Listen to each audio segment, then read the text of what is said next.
And crime and violence must stop.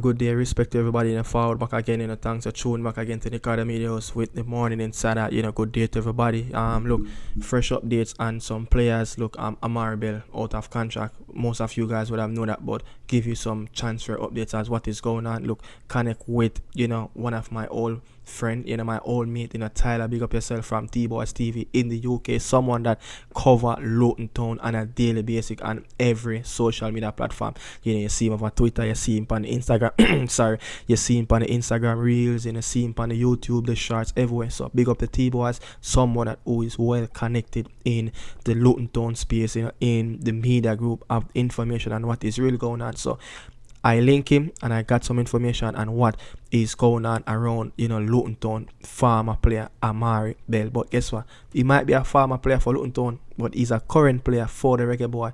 But Joe Lati, buddy, what a disaster that happened at Stadium at Light yesterday. And also, Normam Campbell is finishing 2025 with a bang. See you guys after this.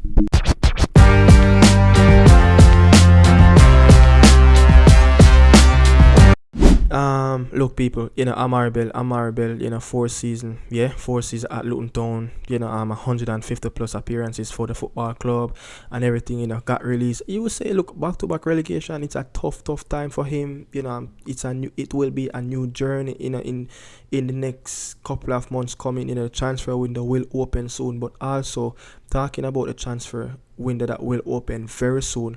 There are suitors already that line up for his signature. Yet there's a couple clubs in the championship, and there are few teams that got promoted, and those two teams that got promoted already in League One, looking and inquiring about Amari'I. Talk about the Birmingham, you're talking about the Wrexham, and I want to say, look, big up to Tyler, from T-Boys TV, someone that who cover, Luton Town on a daily basis. Look, when you talk about TikTok, Instagram, Facebook, everywhere, he manage, look, he's in the space of information where things circulate around, for Luton Town. He's in a media group where, a lot of media that cover Luton Town, just Luton Town, they have their daily conversation.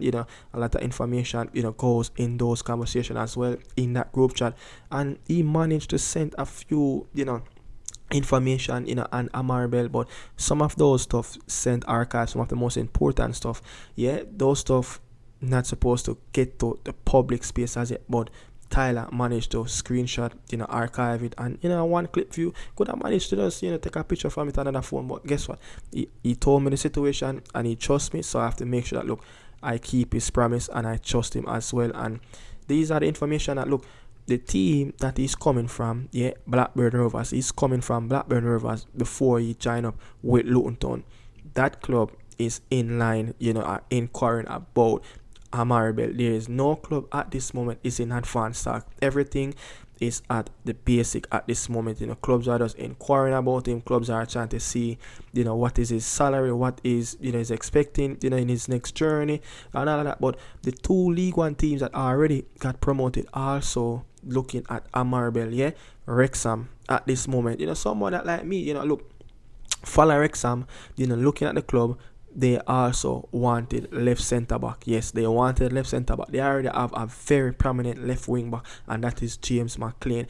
Amari'I played left centre back for Luton Town for many games, even in the Premier League, because they already have a Lati. And I think Amari'I lost a few pace over the years, you say, because of muscle injury that he picked up in the past. But at this moment, the club Luton Town is going in a different direction, and this is what Tyler have said.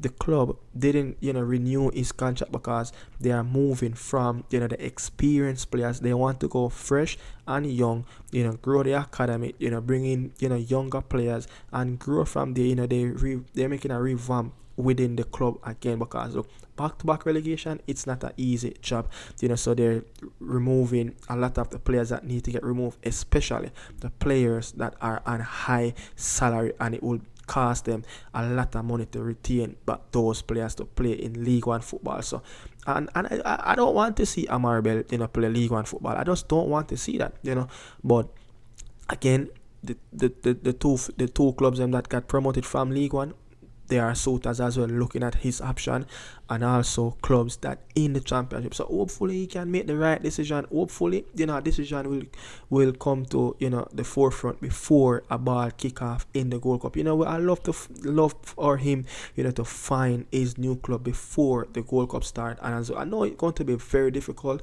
if you look at now until the next FIFA window. It will be difficult for him to find a club.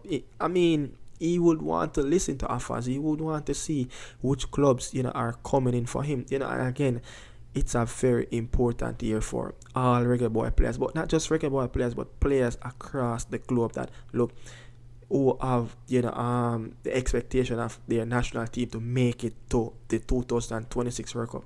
It's very important that you go to a club that you will play a lot of football. You will be a regular starter. You will be that that main guy, and the match card every week. So match time is important. Appearances will be important. And for Amari'I, I think if you ask me, maybe Greg Lay is in front of him at this moment. But clubs, I want him to go to a club, where they're challenging for something in the championship. A club that have a little bit of ambition, want to be in the playoff, want to at least make that push for Premier League football, just like what Luton Town did. Look, they have went way above the expectation. Ipswich, another team that they went way above the expectation. So hopefully he can get his stuff sorted out. So those are the news that come in from the UK about Amari'I. There's suitors on the line, and it won't take long for him to get a club, and it won't be a challenge for him because he's an experienced player. But I just think that, look, in his days in the Premier League, I just don't think that he make the most of that opportunity to make himself be a staple in the Premier League, to be clubs to look at Andy Robertson. He got relegated with Hull City. Liverpool signed him. I don't think you will find a lot of players like that, like the Andy Robertson. But again, you go up to the big time, you have to make yourself a claim, put yourself in the market, put in some very good, performances. So if you live in the Premier League, another club in the Premier League can see you. But if you ask me, he is a championship ready player at this moment, experienced one. He is a journeyman in the championship, 30 years old, but in the Premier League, I don't see a club, take that Campbell with a 30-year-old, someone that who haven't, done the best of what he could have done, in the Premier League, so that's it on Amari'I. But Joe Lati, oh my God, it was a very good game, yesterday as well, at Stadium at Light, Coventry versus Sunderland. Joe Lati did not even play that minute in the two-legged game in the championship playoff to go to Wembley.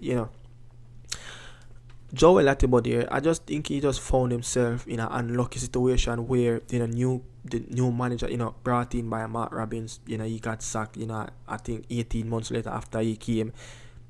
Frank Lampard came in, he benched the first game, he started, make his debut in Frank Lampard's second game in charge of Coventry.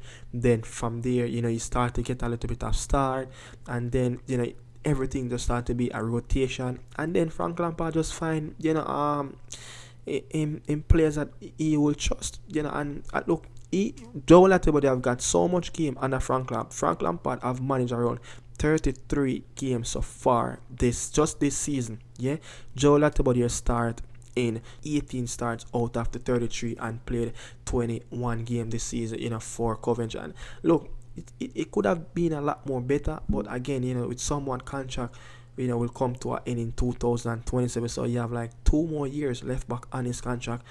I heard, the owner, talks around Coventry after that game, and they will look to explore, they will look to make changes, they will look to bring new ideas, and I'm hoping that maybe, Joe Lati will be in that plan, because I think going next season in the championship, to how I saw how Frank Lampard want that team to play, I think that team, can fit Joe Lati and go into the Premier League. But again, is the trust is coming from the manager, from Frank Lampard? I don't know as yet, because this season under Frank Lampard, Joe Lati rubbed the bench 13 times this season under Frank Lampard, where he start on the bench and end on the bench 13 times out of the 33 games that Frank Lampard managed. So, look, that's something really bad. It is really bad, so again, maybe that's a player need to explore on different options in the summer. Maybe he's comfortable and think that, look,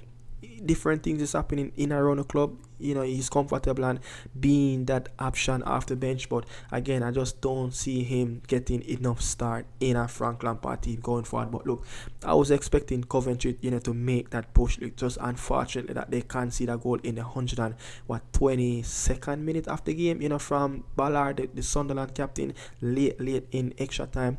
And look, it will be Sunderland, and Sheffield United in the playoff final coming May the 24th, 12 or 10 days from now. So look, it's off season. Hopefully go away, spend some time, get vacation, rest his body, and prepare himself again and ready for World Cup qualifier. But I mean, that's it for Joey Lati. But no Premier League push. That's it. In season come to an end. And also Norman Campbell, somebody that who ended 2024 on a low where right after I think the October window he was a very important figure for the reggaeboyz when we won both games back to back in Central America for the first time.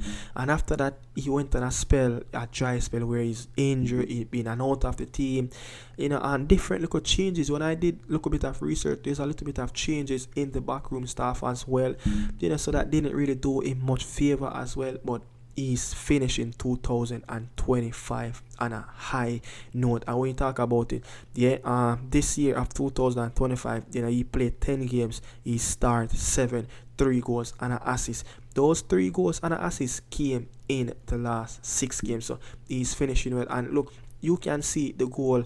It's a very good goal that he took. He managed. Look, he's taking his opportunity. His team is actually fighting for a Conference League spot where they will go into the qualification round to play in the Conference League. So again, Norman Campbell, I think his contract goes to 2027, 2028. His team qualify. If his team can manage to stay in that position, they are in the last phase of their league campaign. If they can manage to stay in that position where they're at this moment and qualify for the Conference League, we will see Norman Campbell more and more in European football, and that's a very good thing. The team will play a lot more game. There will be a lot more rotation. There will be a lot more players that will come in and go. Again, the team is playing in a 4-4-2 shape. He's one of those players that playing as a supported striker. It's very good. And look, again, in 2025, he's ending 2025 on a very good note where 3 goals and an assist is coming in his last 6 games. So big up to the man them call Weedy, Norman Campbell. That's it, people. The show have come to an end. See you guys tomorrow talking about more stuff about reggae boy players. Ciao, ciao, people. Aruva. Adios.